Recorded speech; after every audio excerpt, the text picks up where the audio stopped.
As a game that is primarily physics-based, Rocket League has, at times, been prone to having some glitches. It's really easy to forget about these things after Psyonix fixes them, and I know these glitches have probably created some fond memories for many of you, so I thought I'd give you guys a reminder of some of the best glitches in Rocket League history. For this video, I'm not including things like lag or just small performance problems. I'm more focusing on the weird things that can go wrong in a game like this. I'm also not talking about Easter eggs. To me, that's not a glitch when Psyonix intentionally puts something in the game. Before I get into the video, I want to give a quick shout out to Razer. I've been using Razer gear for a while, and it's honestly amazing. I wouldn't recommend anything to my channel that's not amazing. And mainly I'm talking about my headset. Having a good headset in Rocket League, and really in any game, is super important. It's one of those things that a lot of people neglect. There's so many things you miss if you're just using speakers or like low quality headphones. And it honestly makes the experience so much better when you have a good headset. So I couldn't recommend this headset more. It's super affordable, but it's also really high quality, which is awesome. So make sure to check that out if that interests you. I've got a link right in the description below. All right, I hope you guys enjoy this one. Make sure to leave a like if you do, and also let me know if there's any juicy glitches that I missed, because I'm sure there probably are some. All right, let's get into the video. Number 10, leaving the map. This glitch was around for quite a while. There were secret places on certain maps where if you hit your car against the wall just right, you could leave the map and go fly all over the world. Here you'd get to see all the beautiful details Psyonix has put into their maps. It's also possible to get your camera way outside of the map on replays. This is how people who make montages get those crazy shots of the outside world in the stands. I'm pretty sure you can still do this, but they have gotten rid of the glitch where you can get your car outside of the stands. It's really cool because it's one of those mysterious things, like what would it be like if you could get your car out into the world and see what it looks like? And honestly, it ends up being pretty underwhelming. Number 9, the puck glitch. The only thing better than Snow Day is the physics of the puck in Snow Day. Everything about it just makes sense. For a while there was a glitch where you could ride the puck for a few seconds and then it would go launching out from under your car. I guess on some level it makes sense that it would go flying out from under your car, like in some weird way. Honestly, it would probably just stay on the ground and your car would move around on top of it. But the ability to actually move the puck, yeah, that one obviously makes sense, right? Number 8, the Aftershock engine glitch. There was a time when new cars were a big deal in Rocket League. Perhaps no car created more hype than when Rocket League introduced the Aftershock, which had already been around in the prequel to Rocket League. This was Kronovi's car, and everyone wondered if, when he got his hands on it, he'd like propel to new Rocket League heights and just be unstoppable. Yeah, the car ended up basically being garbage, but there was a wonderful little OP glitch where the car would cause everyone else in the match to have crazy frame drops, and randomly you'd hear deafening plane sounds flying into your ears. Like, it was pretty much unbearable. This is one of the only glitches in Rocket League history that you can really use to make other players' playing experience really awful. So it's kind of cool in that way.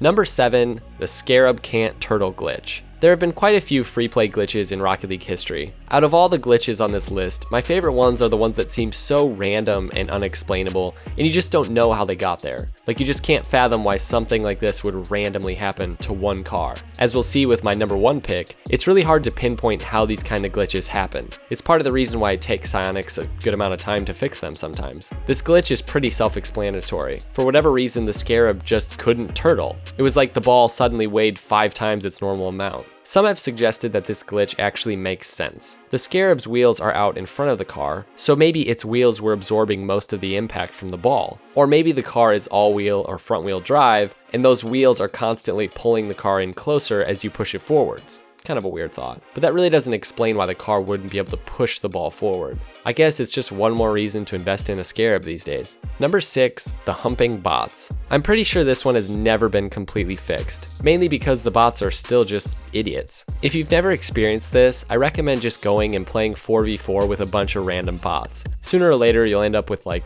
2 or 3 lost bots, just reverting to their primal states and going and humping random walls. I'm still holding out for the day Psyonix takes all of their money that they have invested in esports and just pays the developers of Call of Duty bots to come in and make some super bots for Rocket League. And maybe name all of them after pro players. Can you imagine a bot that could get like a perfect flip reset or wave dash flick like every single time? Just think of how valuable that would be for those of us who never get to play with or against pros. Oh wait, never mind. I really do think that would be a better investment though, honestly. Number 5, the server location change. I love this one mainly because of how many times it messed up Johnny Boy in show matches. Basically, you'd pick a European server, and it would just switch to US East or West when you started the private match. Number 4, the Neo Tokyo Lost Ball. I remember this actually happened to me once in a ranked match.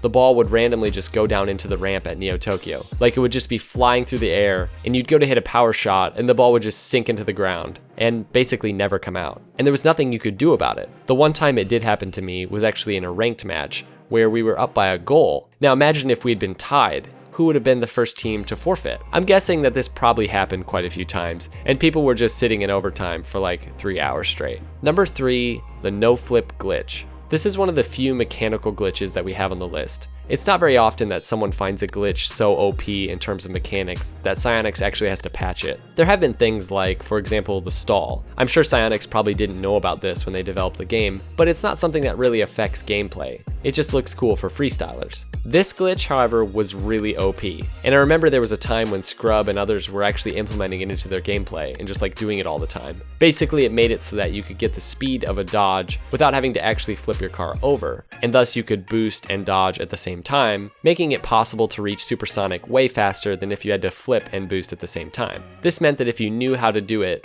you could just do a kickoff that literally beat the opponent by a mile and just hit the ball directly into the goal every time. I'm pretty glad this one got nerfed. I did spend a fair amount of time trying to figure it out, and I honestly hated it. If you're interested in learning more about this one, check out Rocket Science's video. I've put a link in the description below. Number 2, the Batmobile wobble, aka the reason Cooksier struggled for 2 seasons. In Rocket League, every split second counts. Every little bit of speed from things like wave dashes or just fast recoveries on the wall, all of these things matter. This is why it sucked for Batmobile users for quite a while that whenever the car would land on the ground a certain way, it would do a little wobble. And it made it so that like when you landed and you were trying to recover, it took that much longer. It was like the car had some serious suspension issues. And it kind of reminds me of the time I had a 2002 Hyundai Sonata and it needed struts so bad, it felt like you were floating down the highway. Like every time you hit a bump, it felt like you were floating all over the place. So Psyonix went in and did some hard work on the Batmobile, put in new struts and new shocks, and now the car is so good that even Scrubkilla started using it. Alright guys, my pick for the weirdest glitch in Rocket League history is actually a bunch of glitches, all of them having to do with the camera in Rocket League.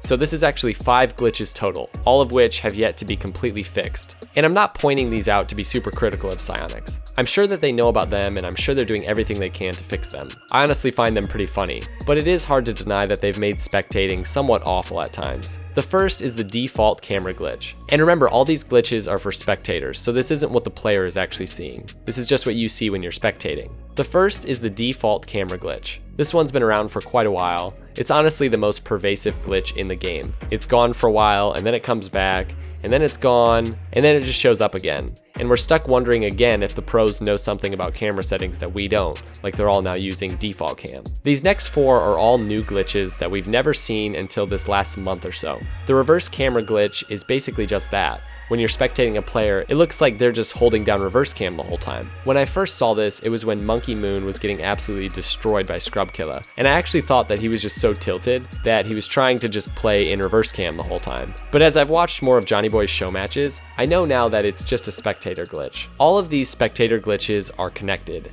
and they're honestly so weird. This one's a little tougher to pinpoint, as players do use ball cam more than they used to. K-Dop was really the first player to consistently dribble and flick in ball cam. But there have been just enough instances of players doing air dribbles from the ground or certain types of dribbles that make you wonder if they're really in ball cam or if it's just a glitch. And the last camera glitch is the car cam glitch. Though this one is really quite annoying for spectators, it's actually somewhat helpful for those of you who spend too much time in ball cam. It helps you get a perspective on how car cam can be helpful besides just for dribbles. It gives you a whole different perspective, and you can really see this when the camera is just stuck in car cam. Although honestly, it's mostly just annoying. Alright guys, I hope you enjoyed this one. Let me know if you guys have any glitches I've missed or if you have any suggestions about other top 10 videos I could do. I'm definitely open to that, and I do read most of my comments. Also, again, be sure to check out that headset that I mentioned earlier. It's right in the description below. I really think you guys would like it. Alright, I hope you guys are doing well. Until next time, peace out.